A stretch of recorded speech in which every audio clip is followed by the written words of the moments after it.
Hi everyone. तो अभी आप लोगों के मन में बहुत ही ज्यादा खुशी होगा क्योंकि जो लोग मैच में इंटरेस्ट रखते हैं तो आज शायद बहुत दिनों के बाद जो है कि रात में देख रहे थे कि बहुत ही ज्यादा पटाखा वगैरह चल रहा था। तो शायद T20 वर्ल्ड कप चल रहा था, उसमें अपने इंडिया ने जो है कि जीत हासिल की है। ये बहुत ही अच्छी बात है। तो आप लोग खुशी हैं तो उसी मोटिवेशन में जो है कि चलिए हमने भी आप लोगों के लिए जिस तरह सीरीज बनाया था बीसीसीएल 2024 का, इंग्लिश का प्रीवियस ईयर का, आप लोगों का 2013 से 2023 का सिलसिला चल रहा था, तो आप लोगों ने काफी अच्छा रिस्पांस दिया। पार्ट 1, पार्ट 2, पार्ट 3, पार्ट 4 में बहुत ही अच्छा रिस्पांस दिया। तो इसलिए जो है कि चलिए आप लोगों के लिए नेक्स्ट पार्ट लेके आ गए हैं और उम्मीद करते हैं कि इसमें भी आप बहुत अच्छा रिस्पांस दीजिएगा। और बच्चे लोगों का कहना है कि सर जल्दी जल्दी और वीडियो दीजिए, मैथ मैकेनिक्स का भी दीजिए। तो जल्द से इंग्लिश को खत्म करते हैं और उसके बाद मैथ मैकेनिक्स में क्या करना है आप लोगों को बताएंगे जरूर। थोड़ा सा टाइम की कमी है इस बार और कुछ अलग वर्क कर रहे हैं, इसलिए वो आप लोगों के साथ में ज्यादा समय नहीं बिता पा रहे हैं, लेकिन फिर भी आप लोगों के लिए जो भी हो रहा है हमसे बन पा रहा है, हम आप लोगों के लिए खड़े हैं। शायद आजकल तो डिजिटल बोर्ड पे बच्चे पढ़ना पसंद करते हैं, लेकिन फिर भी आप लोगों ने इतना प्यार और जो है कि दुलार दिखा रहे हैं कि आप एक व्हाइट बोर्ड पे मैं पढ़ा रहा है और आप लोग पढ़ रहे हैं, वीडियो को अपने दोस्तों को शेयर कर रहे हैं, अपने चैनल को सब्सक्राइब कर रहे हैं। ये बहुत बड़ी बात है। आज के जमाने में लोग टेक्निकल के साथ जीते हैं, लेकिन फिर भी आप सपोर्ट कर रहे हैं। इसी तरीके से सपोर्ट करते रहिए। तो चलिए हम आप लोगों के लिए लेके आ गए हैं टेक्निकल इंग्लिश का फिर से एक टॉपिक, जो कि यानी कि प्रीवियस ईयर है 2013 से लेके 2023 तक का, काफी इंपॉर्टेंट, जिसमें कि आपको मेन देखिए यहाँ पे मैंने टॉपिक में लिख रखा है कि टॉपिक में लिखा है मिक्स कंटेंट। मिक्स कंटेंट कहने का मतलब हो गया कि अब हमने मेन जो टर्म था आपको पढ़ा रखा है, ठीक है। तो अब जो जो टर्म बच गए उसमें जो रिपीटेड होते हैं, ज्यादा पूछे जाते हैं, उस चीज को बता रहे हैं, क्योंकि इंग्लिश में 9 क्वेश्चन आपको बनाने हैं, 35 मार्क्स लाना है, ठीक है। तो देखिए यहाँ से हमने मेन जो फोकस है आपको आइडम, फ्रेजेस एंड क्या कहता है प्रोवर्ब का टॉपिक दिए हुए हैं। तो ये दोनों है। तो चलिए 2023 में देखा जाए तो 2013 में देखा जाए तो 2013 में देखिए कि आपसे अपोजिट जेंडर के बारे में पूछा है। अपोजिट जेंडर मतलब क्या होता है, यानी कि विपरीत, जो है कि जो भी जेंडर यहाँ पे दिया हुआ उसका विपरीत बताना है। मैस्कुलिन फेमिनिन या फेमिनिन मैस्कुलिन वाला टर्म है, ठीक है। तो जैसे देखिए यहाँ पे बक, इसमें से ऐसा भी टर्म होगा जो कि आप नहीं सुने होंगे, ठीक है। तो देखिए बक, बक जो होता है ना, बक यहाँ पे क्या होता है, डो। बक का अपोजिट जेंडर क्या होता है, डो होता है। सर अब ये किस जानवर के लिए उपयोग होता है, तो ये जो है कि हमारे हिरन के लिए यानी कि डीर के लिए प्रयोग होते हैं। अब देखिए टॉम, टॉम किससे रिलेटेड है, टॉम भैया कैट से रिलेटेड है, बगल में लिख भी देते हैं आपको, ठीक है। टॉम किससे टॉम किससे रिलेटेड है, कैट से। लेकिन टॉम का देखिएगा जो वहां पे ऑप्शन लिखा हुआ था वो ऑप्शन में नहीं था। टॉम का अपोजिट क्या होता है, क्वीन होता है। नेक्स्ट देखा जाए तो ड्रोन, ड्रोन किसके लिए प्रयोग करेंगे, ड्रोन जो है हम लोग बी यानी कि मधुमक्खी के लिए प्रयोग करेंगे। इसके लिए मधुमक्खियों के लिए। नेक्स्ट दिया हुआ रेम, RAM, रेम, रेम का मतलब होता है भेड़, भेड़ के लिए हम लोग प्रयोग करते हैं यू का, EWE का प्रयोग करते हैं। ये है बिली, बिली जो होता है इसके लिए हम लोग प्रयोग करते हैं गॉट के लिए, बिली नैनी। किसके लिए क्या होता है, बिली का अपोजिट क्या होता है, नैनी होता है, जो किसके लिए प्रयोग करते हैं, गॉट के लिए। रेम किसके लिए प्रयोग करते हैं, शिप के लिए प्रयोग करते हैं। तो इस तरीके से आपने देखा अपोजिट जेंडर हमने पढ़ा दिया। तो आगे देखिए उसके बाद आपको यंग वन यानी कि छोटे बच्चे के बारे में पूछा है, जानवर के बच्चों के बारे में, कि जैसे हिरन, हिरन के बच्चे को क्या कहते हैं, ऑक्स के बच्चे को क्या कहते, मतलब ऑक्स के बच्चे ने छोटा रूप को क्या कहते हैं, ठीक है। तो देखिए यहाँ से डियर के लिए हम लोग क्या प्रयोग करेंगे, डियर के लिए ये डियर का यंग वन होता है फाउन होता है। ऑक्स, ऑक्स के लिए हम लोग प्रयोग करते हैं काल्ट। इसका प्रयोग करते हैं, कॉल्ट का प्रयोग करते हैं, CALT कॉल्ट का, या एस्टूट का, STOT एस्टूट का प्रयोग करते हैं। अब देखिए थर्ड में दिया हुआ एस्कुनुक, एस्कुनुक जो होता है यह एक प्रकार का जानवर ही है, लेकिन किस प्रवृत्ति का, खच्चर प्रवृत्ति का कहिए, मतलब बदमाश प्रवृत्ति का कहिए। तो इसके लिए जो है कि आपको प्रयोग होता है किट का प्रयोग होता है। किसका प्रयोग होता है, किट का, KIT किट, यानी कि यह किस प्रणाली का जानवर होगा, बदमाश प्रणाली का जानवर होगा, ठीक है। अब देखिए मॉस्किटो, मॉस्किटो का मतलब क्या होता है, मच्छर होता है, लेकिन मच्छर के लिए हम लोग प्रयोग करते हैं लार्वा का प्रयोग करते हैं। किसका प्रयोग करते हैं, लार्वा, ठीक है, ध्यान रखिएगा। नेक्स्ट देखिए क्या लिखा हुआ है, टर्टल, टर्टल का मतलब होता है कछुआ, कछुआ के लिए हम लोग हैचलिंग का प्रयोग करते हैं, यानी कि इसके यंग वन को क्या कहा जाता है, हैचलिंग कहा जाता है, HATCHLING हैचलिंग, ठीक है। तो यानी कि आपने देखा कि ये टॉपिक भी इंपॉर्टेंट है, यानी यंग वन भी पढ़ लेना है आपको और अपोजिट जेंडर के बारे में भी पढ़ लेना है, ठीक है। नेक्स्ट देखा जाए तो आगे देखिए 2013 में पूछा गया था the number of nasal phonemes in English, यानी कि नजल का मतलब किससे रिलेटेड होता है, नोज से रिलेटेड होता है। मैंने एडजेक्टिव में भी बताया था, बोला कि इंग्लिश में नजल फनीम्स जो है ये कितने प्रकार के होते हैं, ये फोनेटिक्स का ये टाइप है। तो क्या होता है वो 3 होता है, ध्यान रखिएगा। अगर ऐसा क्वेश्चन मिला तो आंसर मार देना है, नहीं तो आगे बढ़ना है, ठीक है। अब देखिए यहाँ दिया हुआ है बिब्लियोग्राफी, यानी कि देखिए बिब्लियोग्राफी जो होता है किससे रिलेटेड होता है, बुक से रिलेटेड होता है। तो ध्यान दीजिएगा, अगर कहीं भी चर्चा आपको बिब्लियोग्राफी का करे तो वहां पे आपको किससे रिलेट करना है, बुक से रिलेट होगा, याद रखिएगा, ठीक है। 2014 में चलते हैं, तो 2014 में देखिएगा लिखा हुआ है study of statistic of birth, यानी कि जन्म, डेथ यानी मृत्यु, disease to show the state of community, यानी कि इसमें कहा कि हम लोग किसमें अध्ययन करते हैं, जन्म का, मरण का, यानी कोई भी बीमारी वगैरह जो होता है उसकी कम्युनिटी का जो हम लोग अध्ययन करते हैं उसे क्या कहा जाता है, डेमोग्राफी कहा जाता है। क्या कहा जाता है बुआ, डेमोग्राफी कहा जाता है, ठीक है। रटने की कोई आवश्यकता नहीं है, आसानी से समझिए, वीडियो देखिए, समझते रहिए, लिखिए, नोट्स बनाइए, काफी है, ठीक है। नेक्स्ट देखा जाए सेकेंड में लिखा हुआ है what is the branch of linguistic that studies human sound making, transmission and reception, यानी कि बोला कि किसमें मतलब कौन सा ऐसा ब्रांच है जिसमें हम लोग लिंग्विस्टिक द स्टडीज हम लोग प्रयोग करते हैं, ह्यूमन साउंड आदमी जो साउंड उत्पन्न करता है वगैरह, ये सभी चीज हम लोग किसमें प्रयोग करने के लिए सीखते हैं। तो ये हमारा कौन सा ब्रांच है, एक टॉपिक है हम लोगों को फोनेटिक्स पढ़ने के लिए, तो यह किसमें प्रयोग होता है भैया, फोनेटिक्स में ये सारा चीज हम लोग सीखते हैं, ठीक है।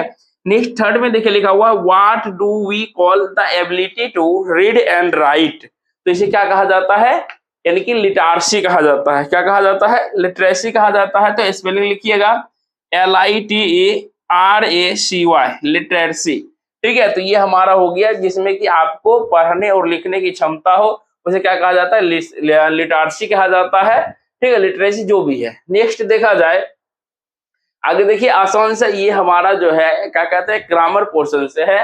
व्हाट यानी कि अपोजिट ऑफ मोर, मोर का अपोजिट क्या होता है, मोर का मतलब क्या होता है अधिक, तो उसका अपोजिट क्या हो जाएगा, लेस, लेस का मतलब क्या होता है बहुत कम। बेटर, अब देखिए बेटर जो है गुड के बाद आता है, यानी कॉम्पिटिटिव है, ठीक है। तो इसके लिए हम लोग क्या प्रयोग करते हैं, गुड के लिए इसका अपोजिट हो जाएगा रोज, WORS, रोज, गुड यानी कि मतलब बर्बाद, यानी उससे अधिक बर्बाद, ठीक है, रोज। अब देखिए लिखा हुआ था प्लूरल ऑफ हाफ, प्लूरल का मतलब क्या होता है, यानी प्लूरल पढ़ते हैं लेकिन स्पेलिंग क्या लिखा आता है, प्लूरल, ठीक है। तो हाफ, हाफ का प्लूरल बनाने का आप रूल क्या जानते हैं कि सर ऐसा कैसे जाए, तो एफ को हटा के हम लोग क्या लगा देते हैं, VES लगा देते हैं, तो हाफ्स हो जाता है LAVES, हाफ्स, ठीक है। नेक्स्ट देखा जाए 7 में लिखा हुआ है a disease peculiar to a country, यानी वैसा बीमारी जो क्या करता है पूरे देश यानी कि फैल जाए बृहत स्तर पर, उसे क्या कहते हैं, उसे हम लोग कहते हैं एपिडेमिक। आपको बताए भी थे क्या कहते हैं, एपिडेमिक, एपिडेमिक, एपिडेमिक का मतलब हो गया महामारी, ठीक है। इसका मतलब क्या होता है, महामारी, जो कि पूरे बृहत स्तर पर फैलेगा। लेकिन एक होता है इंडेमिक, क्या होता है बुआरे, इंडेमिक होता है जो कि आपको स्थानीय स्तर पर होता है, यानी कि ज्यादा दूर नहीं फैलेगा, उसे हम लोग कहते हैं इंडेमिक। तो दोनों को ध्यान रखिएगा, काफी अच्छा क्वेश्चन है, आता है, बहुत बार आया है। द फ्रेज ऑन क्लाउड 9, यानी कि ये फ्रेज दिया हुआ, बोला कि ऑन क्लाउड 9 मीन, इसका मतलब क्या होता है, तो इसका मतलब होता है टू बी वेरी हैप्पी, यानी कि बहुत ही खुशी, यानी कि to be very happy, to be very क्या होता है, हैप्पी, यानी कि बहुत ही खुशी, ठीक है। नेक्स्ट देखा जाए दिया हुआ है एट वंस विट्स एंड, मतलब क्या हो गया, एट वंस विट एंड्स का मतलब होता है परप्लेक्स्ड, यानी कि कोई भी चीज जो है हमारा पेचीदा होता है, पजल होता है, कंफ्यूज्ड होता है। तो इसका जो है कि अकॉर्डिंग टू ऑप्शन जो है कि आपका होना चाहिए परप्लेक्स्ड, ये परप्लेक्स्ड ज्यादा मिलता है आपको देखने के लिए। परप्लेक्स्ड का मतलब क्या होता है, पेचीदा होता है, कठिन होता है, ठीक है। अब देखिए एभव बोर्ड, एभव बोर्ड जो है कि हमारा क्या है, यह प्रोवर्ब है, और एभव बोर्ड का मतलब होता है स्ट्रेट एंड फॉरवर्ड, ठीक है, यानी कि मतलब ईमानदार, आपको ईमानदार होना चाहिए। ऑनेस्ट एंड लिखिएगा, इसका जो होता है honest and straight forward, straight forward, ठीक है, यानी कि आपको जो है ईमानदार कहिए और छल कपट रहित, इसका हिंदी क्या हो जाएगा, ईमानदार एवं छल कपट रहित, लिख लीजिए ईमानदार, ईमानदार एवं छल कपट रहित। ठीक है, यहाँ पे लिख देते हैं, आपको थोड़ा थोड़ा ध्यान रहेगा। अब देखिए यंग वन ऑफ कैमल, यानी कैमल के यंग वन को क्या कहा जाता है, तो इसको लिखिएगा, इसको कहा जाता है काफ, CALF, काफ कहा जाता है। उसी प्रकार से यंग वन ऑफ डीर यानी कि हिरन के बच्चों को क्या कहा जाता है, तो अभी तुरंत आपको पढ़ाए थे फाउंड, आप लोगों को याद होगा। यहाँ से क्या होता है फाउंड, अगर सर फाउंड नहीं मिला तो क्या होता बुआ, काफ भी दे सकते हो, लेकिन एक्चुअली में क्या देना है आपको, फाउंड देना है। तरह में जो दिया गया है लिखा हुआ correct meaning of given idem और प्रोवर्ब, या तो आइडम दिया हुआ या तो प्रोवर्ब दिया हुआ, इसका जो है कि सही मीनिंग आपको बताना है। तो नंबर 1 में देखिए मैंने लिखा है ए स्टिच इन टाइम सेव 9, यानी कि आप जो ही लिखे, मतलब यहाँ से जो लिखा हुआ इससे आप समझ गए होंगे। अगर मानिए कि हम एक क्या कहते हैं कि 9 गलती करने से बढ़िया है कि एक बार सही काम करो तो वह ज्यादा अच्छा है, यानी कि गलत करने से ज्यादा बच जाओगे। ठीक है, तो इसका ऑप्शन चूंकि देखिए आपको तो इंग्लिश में रहेगा ऑप्शन, तो ऑप्शन क्या रहेगा, तो लिखिएगा इट्स बेटर टू, इसका मतलब होता है it's better to solve a problem, it's better to solve a problem right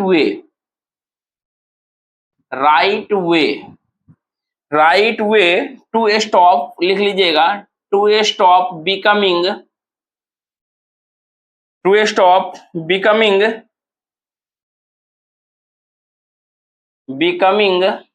लिख लीजिएगा becoming a much bigger one.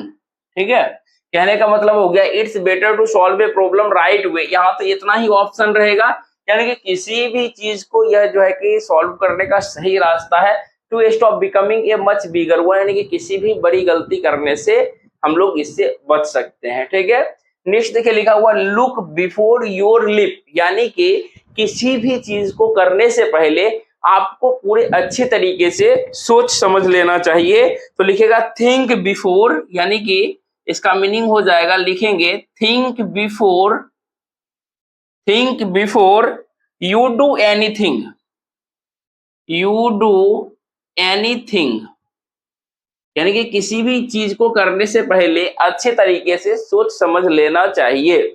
Next देखिए लिखा हुआ है थर्ड में to feel like a fish out of water, यानी कि अगर मानिए कि किसी भी मछली को हम पानी से बाहर निकाले तो मछली के लिए क्या हो जाएगा, यानी कि स्वाभाविक सी बात है कि मछली पानी में रहती है, उसका कंफर्टेबल जगह है, जो ही बाहर निकालेगा तरपराने लगेगी। मानी हम लोग बाहर में रहते हैं, जमीन पर रहते हैं, तो अगर हम लोग को पानी में ले जाया जाए तो क्या होगा, हम लोग छटपटाने लगेंगे, यानी कि कंफर्टेबल फील महसूस नहीं करेंगे। तो लिखिएगा आउट ऑफ वंस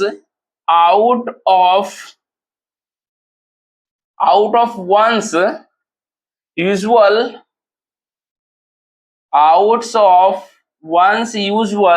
USUAL है, यूजुअल एंड कंफर्टेबल प्लेस। ठीक है, ये सारा चीज जो ऑप्शन लिखा रहे हैं ना, ऑथेंटिक ऑप्शन लिखा रहे हैं आपको।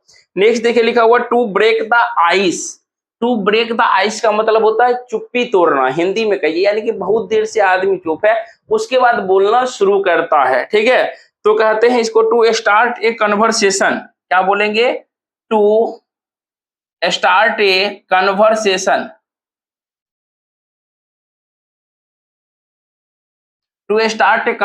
मतलब क्या होगा, चुप्पी तोड़ना, यानी कि बहुत देर से चुपचाप बैठल है लेकिन एकाएक बोलना शुरू किया। 5 में देखिए लिखा हुआ to turn up one's nose, यानी कि ये गलत दिया हुआ था, नन यहाँ पर दिया हुआ था, लेकिन होना चाहिए to turn up one's nose. तो इसका मतलब क्या होता है, टू एक्सप्रेस कंटेम्प्ट, क्या होता है, लिखेगा टू एक्सप्रेस कंटेम्प्ट,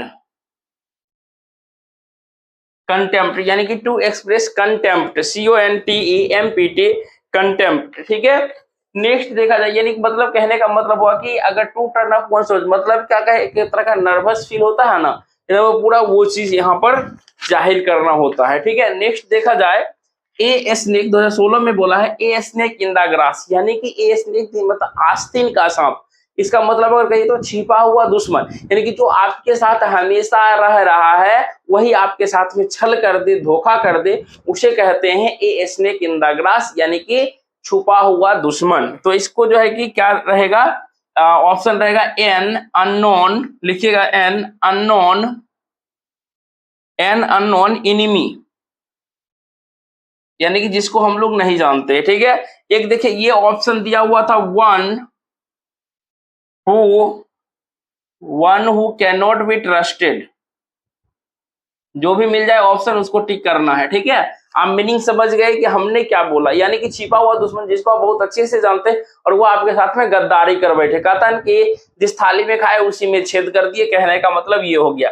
अब देखिए दिया हुआ है to be in the red, red कहने का मतलब तो समझ रहे हैं, रेड का मतलब होता है खतरा का निशान, यानी कि लाल, to be in the red यानी कि आप लाल सिग्नल में चले गए, मतलब कर्जा में डूब गए हो, सिंपल सी बात है, कर्जा में डूब गए हो। तो इसके लिए क्या होता है, इन डेब्ट, लिखिएगा इन डेब्ट और डिफ्लिक्ट, क्या होता है डिप्लिसिट, यानी कि DEFLICIT, डिप्लिसिट, ठीक है। अब देखिए ये हो गया। नेक्स्ट थर्ड में लिखा हुआ स्टिल वाटर रन्स डीप, यानी कि कहता है कि शांत पानी भी गहरा हो सकता है, यानी कि शांत पानी में भी गहराई होती है। ये तो हिंदी हो गया, लेकिन कहने का मतलब होगा कि अगर सीधा साधा कोई आदमी देख, मतलब सीधा साधा आदमी कोई दिख रहा है तो इसका मतलब ये मत समझिएगा कि वो मूर्ख है, खराब है, उसको कुछ समझदारी नहीं है। कभी कभी सिंपल आदमी भी बहुत बड़ा निकलता है, ठीक है। तो लिखिएगा इसका जो ऑप्शन मिलेगा, लिखिएगा an apparently APPARENTLY, an apparently quiet person, quiet person having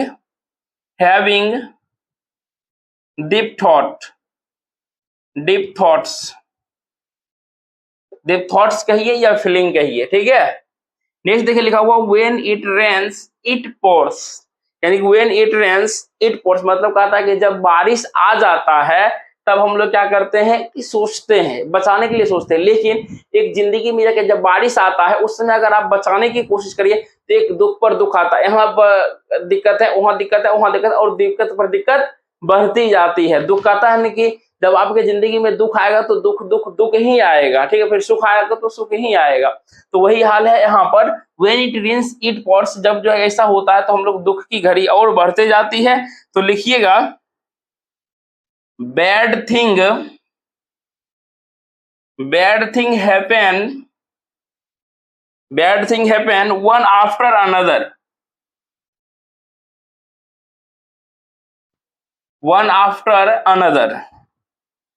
ANOTHER,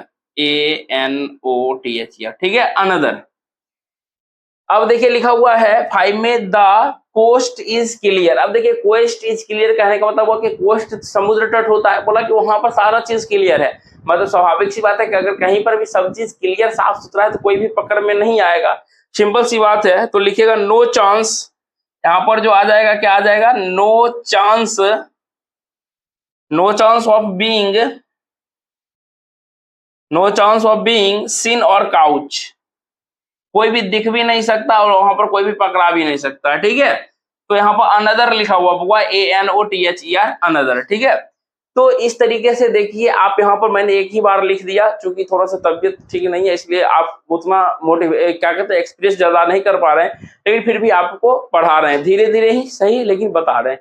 next देखा जाए तो 2017 में जो है कि आपको कॉन्ट्रैक्टेड फॉर्म यानी कि एब्रिविएशन की शुरुआत हो चुकी थी, ठीक है। कॉन्ट्रैक्टेड कहने का मतलब हो गया कि शॉर्ट फॉर्म, यानी कि एपोस्ट्रोफिस एस का उपयोग कहाँ पे है, यहाँ पे 5 क्वेश्चन जो था बस एपोस्ट्रोफिस एस का प्रयोग यहाँ पे दिया गया था। जैसे देखिए मास्टर डिग्री होता है ना, तो मास्टर्स डिग्री कहते हैं, तो मास्टर्स में कहाँ पे एपोस्ट्रोफिस एस का प्रयोग होगा, तो देखिए मास्टर्स यानी कि एस के पहले जो है कि आपको एपोस्ट्रोफिस एस यानी कि एपोस्ट्रोफी का प्रयोग होगा। नेक्स्ट देखिए जैसे लिखा हुआ आई हैव, तो आई हैव को शॉर्ट फॉर्म में हम लोग क्या लिखते हैं, आपको बताए भी थे, पीडीएफ भी डाले थे। आई एपोस्ट्रोफिस हैव के जगह पे क्या लिखेंगे, यहाँ पे देखिए आई एपोस्ट्रोफिस VE लिखते हैं, क्या लिखते हैं, VE लिखते हैं, मतलब होता आई हैव। अब देखिए यहाँ पर कैनॉट है, कैनॉट को आप देखिएगा केमिस्ट्री क्या कहते हैं, यहाँ ग्रामर में कांट लिखते हैं, कांट मतलब CANT एन के ऊपर में पोस्ट ऑफिस, उसके बाद क्या लिखते हैं, टी लिखते हैं, कांट होता है। नेक्स्ट देखिए लिखा हुआ है जिम्स पेंसिल, जिम का पेंसिल, ठीक है। तो देखिए जिम्स यानी कि जिम नाम के यानी से पोस्ट ऑफिस जो एस है यहाँ पर लगता है, ठीक है। नेक्स्ट देखा जाए लिखा हुआ क्लास ऑफ 65, ठीक है, क्लास ऑफ 65 के जस्ट पहले पोस्ट ऑफिस का प्रयोग होगा। तो ये हो गया आपका पोस्ट ऑफिस का उपयोग कहाँ पे होता है उस चीज को बताना, ठीक है। नेक्स्ट देखिए लिखा हुआ है the phrase tooth and nail. अब देखिए टूथ एंड नेल का मतलब होता है दांत और नाखून, यानी कि नाखून से दांत तक, मतलब क्या हुआ, कंप्लीटली पूरे आपके अंदर में जो भी ताकत है सारे को झोंक दिए हैं, इसका मतलब होता है कंप्लीटली, COMPLETELY, कंप्लीटली यानी कि पूरे तरीके से। नेक्स्ट देखिए लिखा हुआ है that which cannot be read, यानी कि जो पढ़ा नहीं जा सकता है उसे क्या कहते हैं, उसे कहते हैं इलिजिबल। क्या कहते हैं, इलिजिबल, ILLEGIBLE, इलिजिबल कहते हैं, ठीक है। that which cannot be read, जिसे नहीं पढ़ा जा सके। नेक्स्ट देखिए 2018 में भी आपको यहाँ दिया गया है विथ ओपन आर्म्स। अब देखिए विथ ओपन आर्म्स का मतलब क्या होता है, किसी को भी मतलब यानी खुशी से गले लगाना, यानी कि उसे हम लोग क्या कहते हैं विथ इंथुसियाज्म। क्या होता है, इसका जो मीनिंग हो हिंदी यानी मीनिंग लिखेंगे विथ इंथुसियाज्म, ENTHU लिखेगा, ENTHUSIAM, विथ इंथुसियाज्म, ठीक है, यानी कि खुशी पूर्वक से गले लगाना। देखिए लिखा हुआ to rain cats and dog, यानी कि वर्षा जो है का कुत्ता बिल्ली की तरह, कहने का मतलब क्या हो गया, यानी कि मूसलाधार बारिश हो रहा है, यानी कि टू रेन हैवली, यानी कि बहुत ही ज्यादा बारिश होना। तो इसका मतलब क्या होता है, टू रेन हैवली लिखिएगा, to rain heavily, HEAVILY, to rain heavily, मूसलाधार बारिश होना, ठीक है। आप देखिए to have your heart in your mouth, यानी कहते हैं ना कि आपका जो है कि हर्ट जो है कि मुंह में है, मतलब कि कहीं पर गए तो यानी डरे हुए, सहमे हुए हैं, नर्वस है वहां पर, यानी कि कब क्या पूछा जाएगा तो उसे हम लोग क्या कहते हैं, नर्वस, यानी कि टू बिकम, यहां से इसका मीनिंग हो जाएगा, लिखिएगा टू बिकम एफ्रेड, AFRAID, यानी कि एफ्रेड का मतलब होता है डरा हुआ कहिए, या आपको कहिए नर्वस फील होना, ठीक है, डरा हुआ।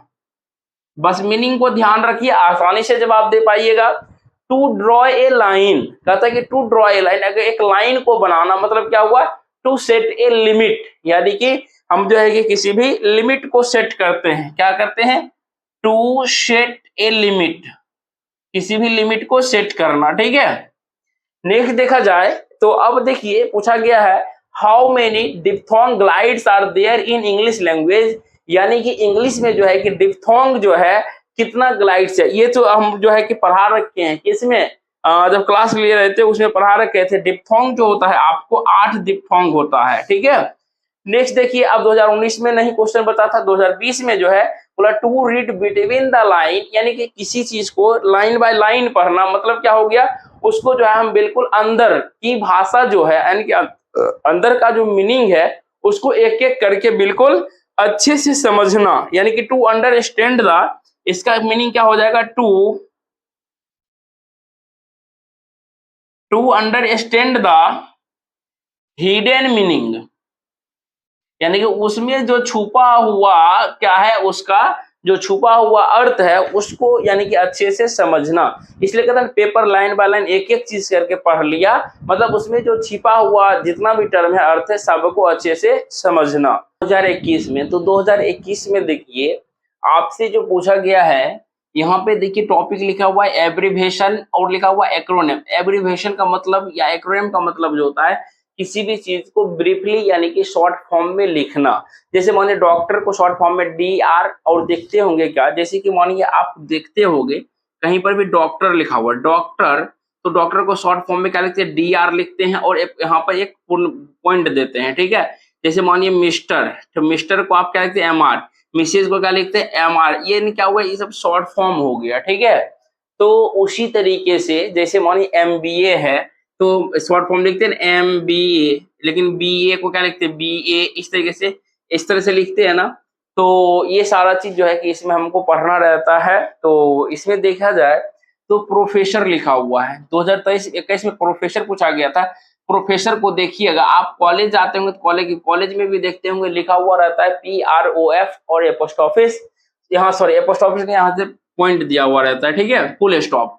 नेक्स्ट देखिए पेजेस, यहाँ देखिए अगर मानिए सिंगल पेज है तो सिंगल पेज के लिए भैया P का प्रयोग करिएगा, लेकिन अगर पेजेस मिले तो डबल P यहाँ पर हम लोग देंगे फुल स्टॉप, ठीक है। नेक्स्ट देखिए लिखा हुआ है सुपरिटेंडेंट, क्या लिखा हुआ है सुपरिटेंडेंट, तो सुपरिटेंडेंट के लिए हम लोग प्रयोग करते हैं SUPT, ठीक है, सुपरिटेंडेंट हो गया। नेक्स्ट देखिए लिखा हुआ थर्सडे, थर्सडे के लिए हो जाएगा TH, अब आप लोग खुद बताइए थर्सडे के लिए क्या हो जाएगा THURS, THURS, ठीक है, थर्सडे। सितंबर के लिए क्या हो जाएगा, इसमें बच्चे लोग बहुत कंफ्यूज थे, तो सितंबर के लिए होता है SEPT, ठीक है, और एपोस्ट्रोफी को बहुत में देखिए SEP। अब देखिए यहाँ से जो है हमने क्या किया, शॉर्ट एब्रिविएशन का क्वेश्चन बना लिया। नेक्स्ट देखिए 2022 में जो है आपको लिखा हुआ है to give oneself airs, क्या लिखा हुआ है, इसका मतलब होता है अहंकारी, टू बी एरोगेंट, क्या लिखेंगे to be arrogant, ARROGANT, to be arrogant मतलब होता है अहंकारी, अपने आप में जो है क्या कहते हैं उसको, इस तरह से एटीट्यूड वाला टर्म कहता है ना, वो यूज करना, ठीक है। नेक्स्ट देखिए टू में लिखा हुआ टू क्लोज इन, मतलब कि टू क्लोज इन का मतलब बुक में दिया हुआ है नियर यानी कि नजदीक आना, लेकिन एक्चुअली में जो वो आंसर होगा वो हो जाएगा शट डाउन, क्या होता है shut down, it is right answer now. Shut down मतलब क्या होता है बंद करना, क्या होता है शट डाउन मतलब होता है बंद करना होता है। अब सर 2023 में क्वेश्चन नहीं था क्या, तो 2023 का बोर्ड आप लोग देखे होंगे कि अवेलेबल नहीं है, जो भी हमारे पास बच्चे लोगों ने रिवाइव मतलब भेजा था हमें यादाश्त के तौर पे, ठीक है, तो उनको जो याद थी वो क्वेश्चन था, तो वो क्वेश्चन मैंने देखा है यूट्यूब पर, देखिएगा इसी पर आप जो है ना देखिएगा रियल एनालिसिस, ठीक है, एनालिसिस करके होगा रियल एनालिसिस 2023 क्वेश्चन, ठीक है, तो रियल एनालिसिस में जाइएगा अपना, वहां पर जो है कि आराम से 2023 क्वेश्चन को रियल एनालिसिस भी करवा दिए हैं। तो इस प्रकार से देखिए आपने देखा क्या 2023 तक आप लोगों के लिए 5-6 वीडियो इंग्लिश में हो गया, जो कि पास करने के लिए काफी है, लेकिन फिर भी चाहते हैं कि सर हमको तो अब लेट हो गया, अब 14-15 दिन में क्या करें नहीं करें कुछ समझ नहीं आता है, तो आपके लिए प्ले स्टोर पे जाइएगा, ठीक है, प्ले स्टोर पे अपना ऐप है डायमंड मैथ टेक, ठीक है, डायमंड मैथ टेक इसी नाम से ऐप बना हुआ है, इसको जो है कि आप डाउनलोड कर लीजिए, और वहां पे हम ज्यादा नहीं कहेंगे, अभी हम क्लास जो है ना यूट्यूब यानी कि आपको पर्सनल ऐप पर जो क्लास ले रहे हैं उसमें जो है ना कि मैथ का, ठीक है, मैथ का और मैकेनिक्स का टर्म बना दिए हैं, आपको मैकेनिक्स का भी टर्म मिलेगा, टेस्ट भी मिल जाएगा। तो यहाँ पर ना इसका इंपॉर्टेंट क्लास ले रहे हैं 1.5 घंटे का, मतलब इंपॉर्टेंट क्वेश्चन करवा रहे हैं कॉन्सेप्ट के साथ में, ताकि अगर आप हमको 10 दिन, अरे 299 रुपया में मात्र दीजिए ना, 299 रुपया तो पान खा के थूक दीजिएगा, ठीक है, यानी कि इधर उधर करिएगा फिर भी 299 चला जाएगा, 2500 के मुकाबले कुछ नहीं है। तो आराम से 10 दिन के लिए, सिर्फ सोचिए कि हमने सर को 10 दिन के लिए 299 रुपया दिया, और वो 10 दिन जो आपका हमारे साथ में होगा ना, वो 10 से 15 घंटे आप मेरे साथ रहिएगा, वो जो होगा आप कहिएगा कि सर इतना दिन में जो पढ़ा ना बिल्कुल काबिले तारीफ है, और एग्जाम में अच्छे से बना के आइएगा, रैंक भी अच्छा आ जाएगा। अभी 299 लगेगा, हो सर ठक रहे ना, 299 की कीमत तब पता चलेगी अगर आप हमारे साथ जुड़े और एग्जाम में जाके अच्छे से सवालों को सॉल्व करके आ गए ना, उस समय 299 का काफी महत्व पता चलेगा, वाह सर ने क्या बोला था सही बोला था, ठीक है। उसके बाद देखिए मैकेनिक्स का भी 5-6 दिन क्लास ले लेंगे, इंपॉर्टेंट क्वेश्चन हर एक टॉपिक से, टेस्ट इंग्लिश का चलेगा उसमें भी बेनिफिट हो जाएगा, सारा रिवीजन आपका हो जाएगा, और अच्छे से जो है कि एग्जाम दे पाइएगा आप लोग, ठीक है। बाकी जो है आप लोग खुद समझदार हैं, सारा चीज अच्छे से तैयारी कर रहे हैं।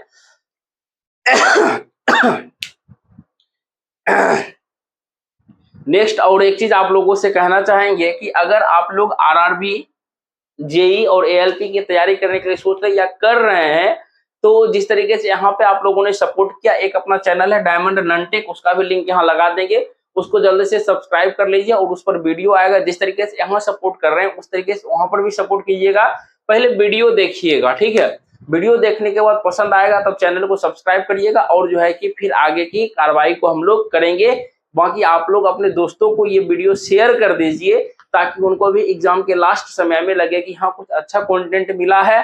और देखिए इधर उधर यूट्यूब पर भटकने से बढ़िया है कहीं एक जगह पर, ऐसा नहीं कहते कि आप हम ही से पढ़िए, जहां आपको अच्छा लगता है वहीं से मैथ भी पढ़िए, मैकेनिक्स भी पढ़िए और इंग्लिश, तीनों विषय को पढ़िए। अगर सर आप ही के चैनल से पढ़े तो देखिएगा बहुत सारा, आप मेरा यूट्यूब पर जो है छोटा छोटा वीडियो 8-8 मिनट 10-10 मिनट का सारे मैथ मैकेनिक्स के वीडियो को देख लीजिए समय निकाल के, काफी बेहतर आपको एग्जाम में हेल्प करेगा। ठीक है, बाकी आप लोग को समझदार है। मिलते हैं नेक्स्ट वीडियो में, तब तक के लिए जय हिंद जय भारत।